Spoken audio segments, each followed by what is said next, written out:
On a blistering summer day in 1995, inside a sweltering church with no air conditioning and over 100 guests melting in formal wear, Steve Carell stood at the altar, completely calm. That day, August 5th, would mark the start of something far bigger than just a marriage. For a man known for playing awkward, unlucky-in-love characters like Michael Scott and Andy in The 40-Year-Old Virgin, real life had delivered something wildly different. What most fans don't know is that the story leading up to that wedding wasn't just romantic. It was filled with anxiety, missed signals, and weeks of silent flirtation that almost led nowhere. This wasn't your typical Hollywood power couple tale. In fact, the way Steve and Nancy Carell met, dated, and finally said "I do" is so full of nervous charm. It almost sounds like one of his own scripts. But every moment was real. And yet, beneath the adorable awkwardness of their origin story lies something deeper. Something few people have ever truly seen. Because as perfect as it might seem now, there were moments that could have changed everything, forever. But it all started in a dimly lit theater basement, with a painfully shy student and a very nervous teacher. Long before the fame, the awards, or the wildly quotable roles, Steve Carell was just another improv teacher trying to make people laugh in a dim Chicago theater. It was the early 90s, and he had just started teaching classes at the iconic Second City, a place that had launched countless comedic legends. And sitting quietly in the back row of one of those classes was Nancy Walls. At first glance, there was nothing flashy about their connection. Nancy was shy, almost reserved, hardly the type to flirt or grab attention. But for Steve, something clicked immediately. She checked all the boxes, he'd later say. She was smart, funny, beautiful, but I thought she hated me. He wasn't exaggerating. Every time they interacted, Nancy seemed quiet and distant, not rude, just unreadable. And for a guy like Steve, who'd built a career out of reading people and making them laugh, that silence was confusing. He genuinely believed she wasn't interested. But here's the twist. She was just as smitten as he was. That misread could have ended the whole thing before it even started. But the universe, or maybe just good timing, had other plans. Because Steve was about to make a move. In the most awkward, Carell-like way imaginable. Steve Carell isn't exactly the type you'd expect to fumble his way through flirting. But back then, he was completely paralyzed by fear. After learning that Nancy worked at a bar right across from the theater, he started finding every excuse to drop by. Not to drink, not to socialize, just to bump into her. What followed was weeks of painfully awkward small talk, the kind of banter that feels charming in a rom-com but unbearable in real life. Every night he'd sit at the bar, building up the nerve to ask her out. And every night he chickened out. He'd say things like, "If I ever asked someone out, it'd probably be someone like you." And she'd smile back, replying, "Well, if a guy like you ever asked someone like me out, I'd probably say yes." And still, nothing. The tension was so obvious that even the bar regulars started noticing. "Just ask her out already," they'd joke. "Put us all out of our misery." But to Steve, rejection felt terrifying. He'd been through enough almost moments in his life, and this one felt like it mattered too much to risk. Eventually, though, he couldn't hold it in any longer. He finally blurted out a proper invitation, and from that moment on, everything changed. Because what started as a clumsy conversation would lead to one of the most quietly powerful love stories in Hollywood. August 5th, 1995. The day Steve and Nancy were finally supposed to say, "I do." The only problem? The church was basically a sauna. It was over 100 degrees that day, a brutal wall of heat and humidity. The building they'd chosen for the ceremony had no air conditioning. Guests were sweating through their suits. Makeup was melting. Everyone was trying to play it cool, but it felt like a collective slow roast. By all accounts, it was a logistical disaster. But Steve didn't notice any of it, not when Nancy started walking down the aisle. In that chaotic, overheated moment, something strange happened. I felt totally calm, Steve would later recall. There was this weird sense that everything was exactly right. No Hollywood script could have written it better. the chaos of the outside world fading as something deeper settled in, the kind of certainty that silences everything else. That walk down the aisle didn't just mark the beginning of their marriage, it marked the moment Steve knew without any doubt that this was his person. It was empowering, he said. Knowing someone like her had my back for life, it changed everything. But the real test wouldn't be in the ceremony. It would be in what came next. When the honeymoon ended and real life began. To the outside world, Steve and Nancy Carell looked like the gold standard. A Hollywood couple with decades under their belt, no scandals, no drama, just two talented people who somehow made it work. But what most fans don't see is everything they sacrificed to keep that image from falling apart. After their wedding, Nancy made a choice that shocked a lot of people. She stepped away from the spotlight.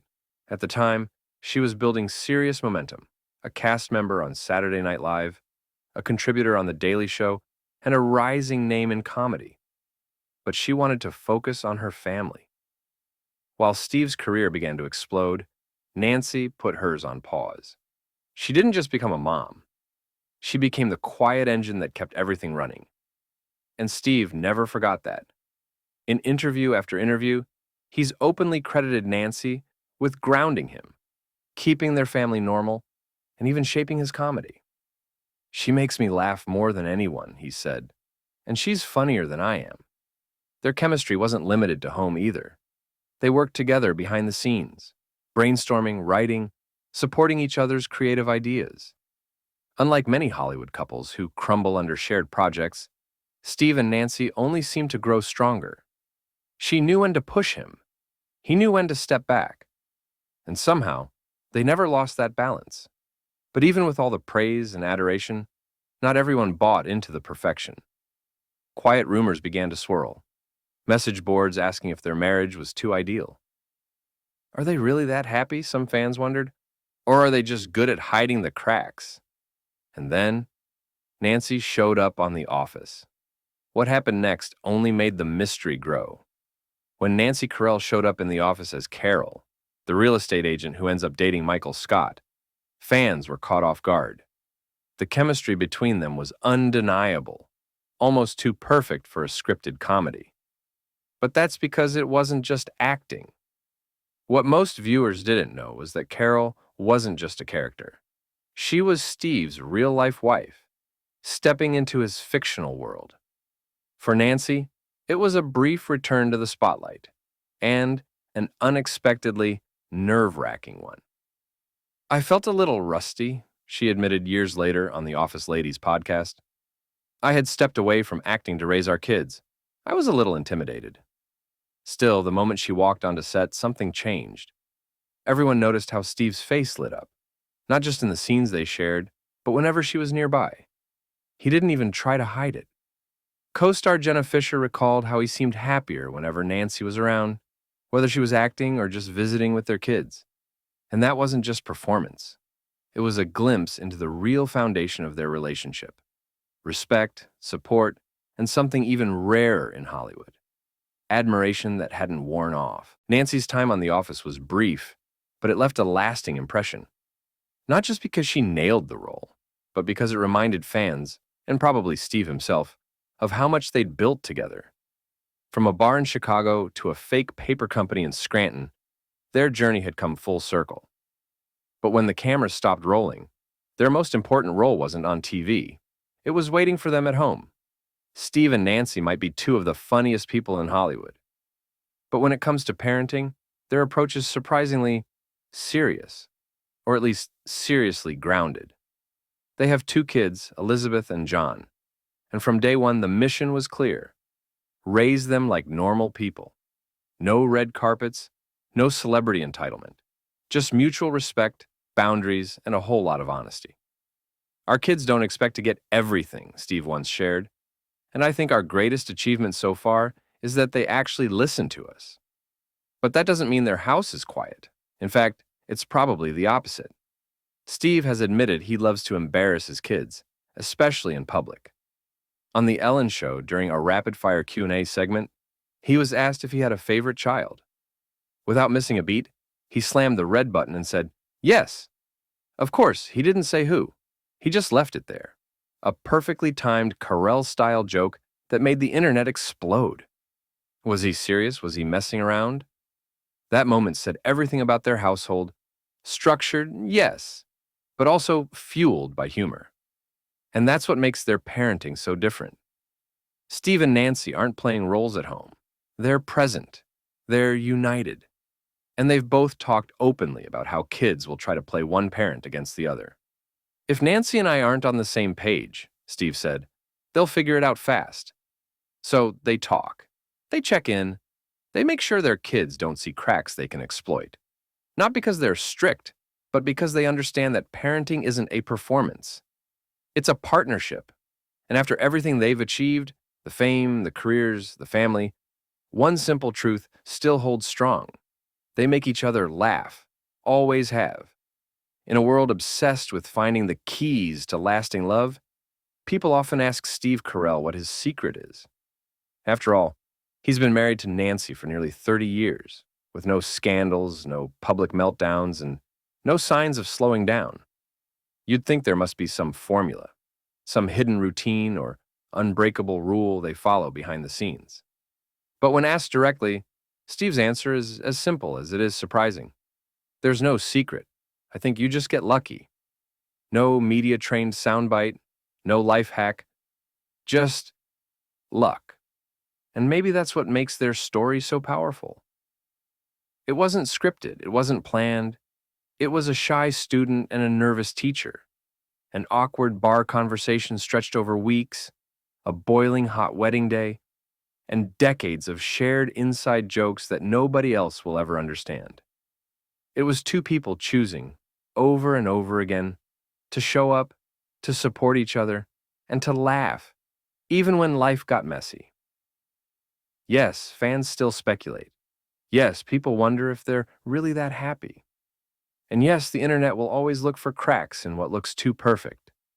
But Steve and Nancy, they've never really cared. They built something real, not flashy, not loud, just real. And that's why it's lasted. In a sea of Hollywood breakups and PR relationships, theirs quietly stands out. Not because they shout about it, but because they don't have to. Maybe that's the real love story. The one that isn't trying to impress you,